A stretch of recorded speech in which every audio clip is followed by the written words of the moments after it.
da matéria hoje que nós vamos ver.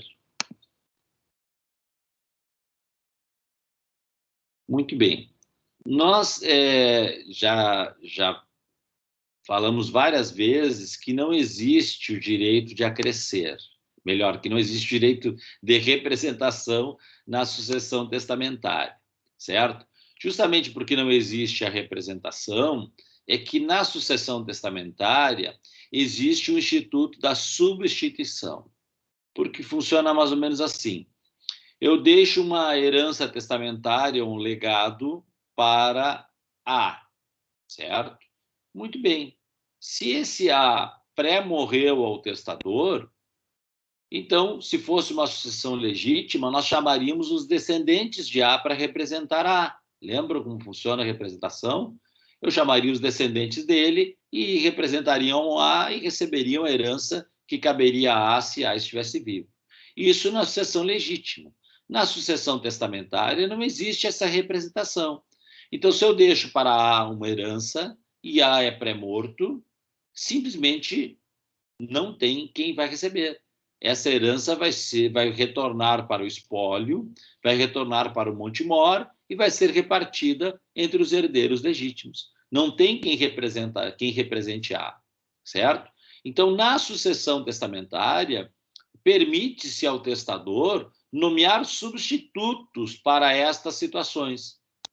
Quer dizer, eu deixo determinada herança ou legado para A e nomeio substituto para A.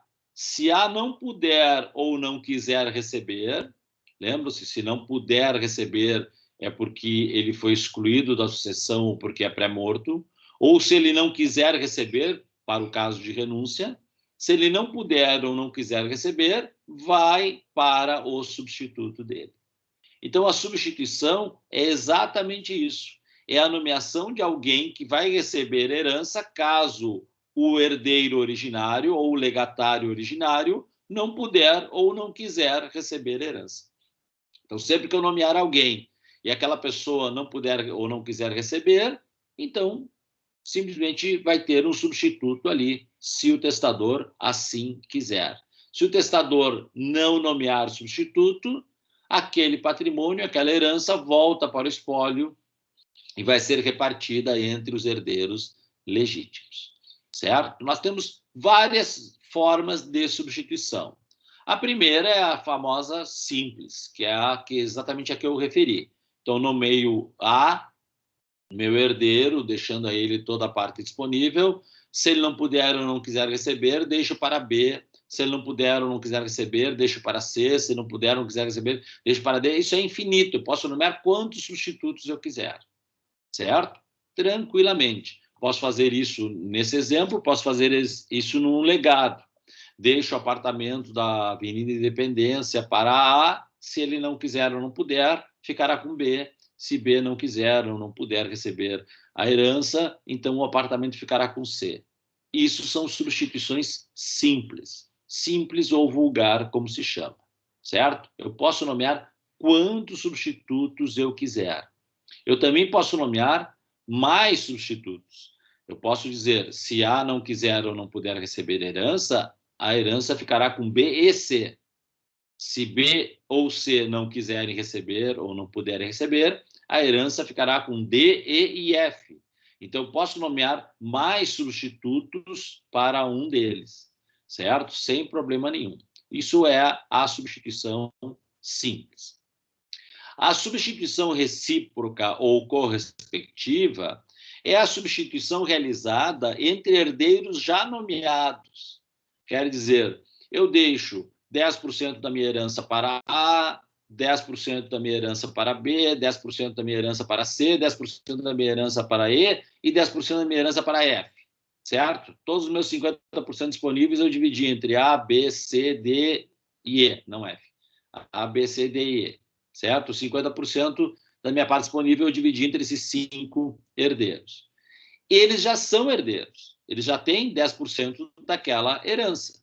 Mas, ao mesmo tempo, eu nomeio eles substitutos recíprocos ou correspectivos. Quer dizer, Se um deles estiver pré-morto ou se um deles não puder receber herança, ou não quiser receber herança, então a parte dele ele vai ser substituído pelos demais. O A, por exemplo, se não puder ou não quiser receber, ele será substituído por B, C, D e E, que vão dividir a herança do A, certo? É mais ou menos parecido com a ideia do acréscimo, só que aqui eu estou nomeando substitutos.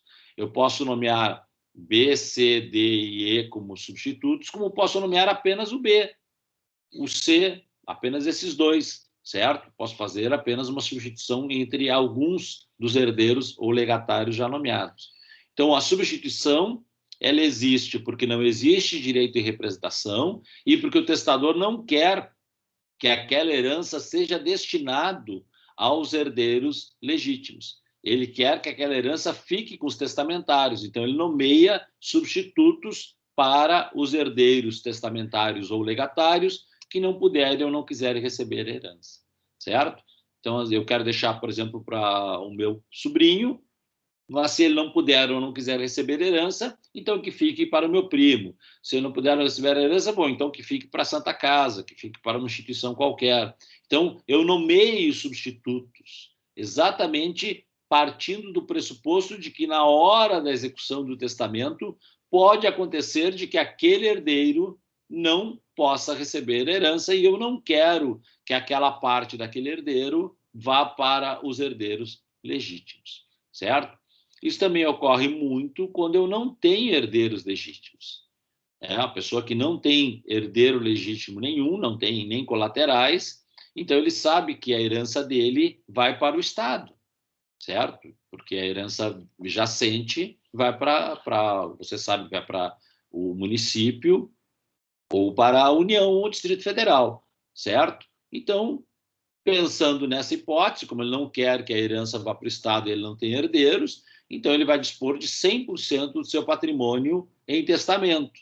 E aí ele próprio já vai definir os substitutos caso ocorra de um deles não quiser ou não puder receber. Aí, ao invés de se eu não nomear substituto, o que vai acontecer? A herança vai para o Estado. Como eu não quero que ela vá para o Estado, então eu já nomeio substituto para aqueles ali. Então, a substituição simples é quando eu nomeio um sucessivamente ao outro, e a recíproca é quando eu nomeio dentro do grupo aquele, entre eles, ou seja, o que sobrar ali, o que tiver condições de receber, vai substituir aquele que não tiver condições de receber, certo? Os encargos na substituição acompanham a herança. Se eu deixo uma herança e nomeio substituto, os encargos que eu nomeei para o primeiro vão ser aplicados ao segundo. A exceção são os chamados encargos personalíssimos, né? Ou seja, quando eu nomeio, quando eu determino uma condição que só possa ser cumprida por aquela pessoa, por aquele herdeiro originário.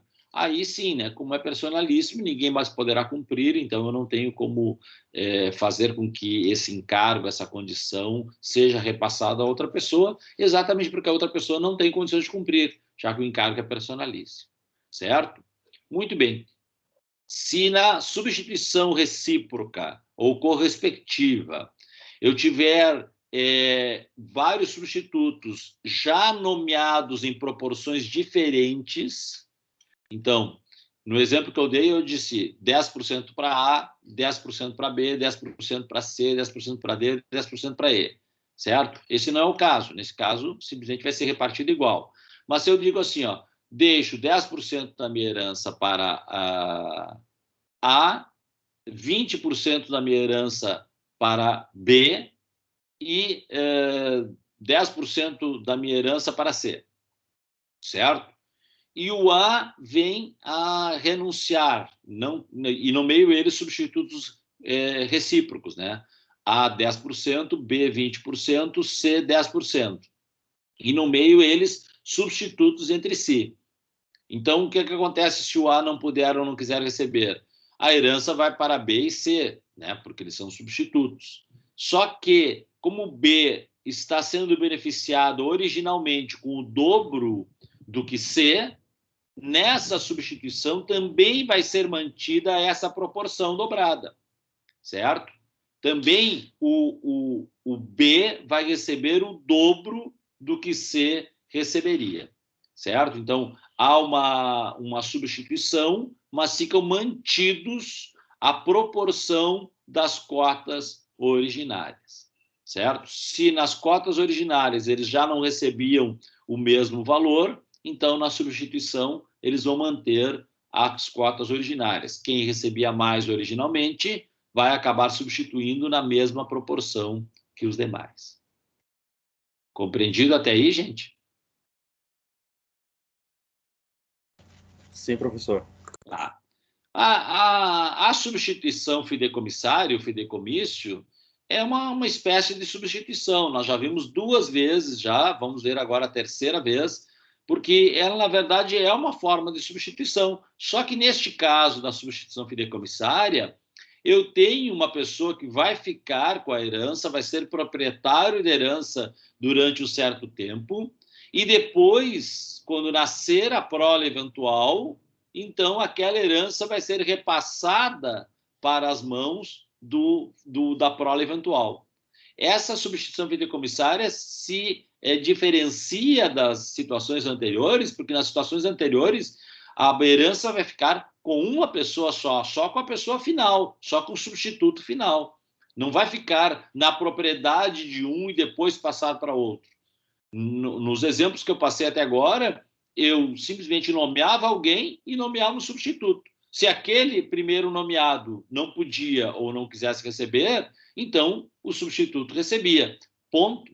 Simplesmente era assim. Não havia essa ideia de que eu estou deixando para um que depois de um certo tempo vai passar a propriedade para outro. Isso só ocorre no fideicomisso, na substituição fideicomissária, onde eu tenho o fiduciante, que é o testador, o fiduciário, que é aquele proprietário que vai ficar com a herança durante um certo tempo, e o fideicomissário, que é a prole eventual. Então, o fiduciário vai ser proprietário da coisa, vai ser proprietário, e o fideicomissário vai receber posteriormente a coisa, substituindo o fiduciário. Só que a diferença é que no fideicomisso o fiduciário foi proprietário durante um certo tempo. Qual tempo? Até o nascimento da prole eventual. Essa propriedade do fiduciário é uma propriedade restrita e resolúvel. Resolúvel porque ela vai terminar, restrita porque ela não se comunica no regime da comunhão universal de bens e tem outra série de garantias, certo? Muito bem, se o fiduciário ou o fideicomissário renunciar ou morrer, ou, no caso, o fideicomissário não nascer, fica em definitivo. Quer dizer, se o fideicomissário não vier a nascer, o fiduciário se torna proprietário definitivo. Se o fiduciário renunciar à herança, a herança vai direto para as mãos do fideicomissário. Aí o juiz vai nomear o administrador, que vai cuidar desses bens e vai entregar ao fideicomissário quando ele vier a nascer.